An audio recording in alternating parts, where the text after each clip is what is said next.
Hi friends, రాధాల store రూమ్లో స్పృహ లేకుండా పడిపోవడంతో అందరూ కంగారు పడిపోతారు. ఏమైంది, స్టోర్ రూమ్కి అసలు ఎందుకు వెళ్ళావు అని అడుగుతారు. కానీ రాధ ఎవరికి ఏ సమాధానం చెప్పకుండా చిట్టి వైపు తీక్షణంగా చూస్తుంది, తన మీద అనుమానంతో.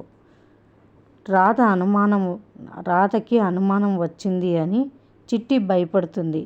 ఇంకా విక్రమ్ కృష్ణ గదిలోకి వెళ్ళిన తర్వాత, ఇప్పుడు చెప్పు, అసలు ఏం జరిగింది? నువ్వు స్టోర్ రూమ్లోకి ఎందుకు వెళ్ళావు? ఎవరైనా కావాలని నువ్వు అలా స్టోర్ రూమ్లోకి వెళ్ళేలా చేశారా అని అడుగుతాడు రాధని. ప్రతిదీ చెప్పరు శ్రీవారు, కొన్ని మీరే తెలుసుకోవాలి అని చెప్తుంది రాధ. విక్రమ్ కృష్ణ స్టోర్ రూమ్ దగ్గరికి వెళ్ళి ఆధారాలు వెతుకుతాడు. ఆ శత్రువులు ఎవరో తెలుసుకోవాలి. రాధకి మళ్ళీ అలాంటి ప్రమాదం రాకుండా చూసుకోవాలి.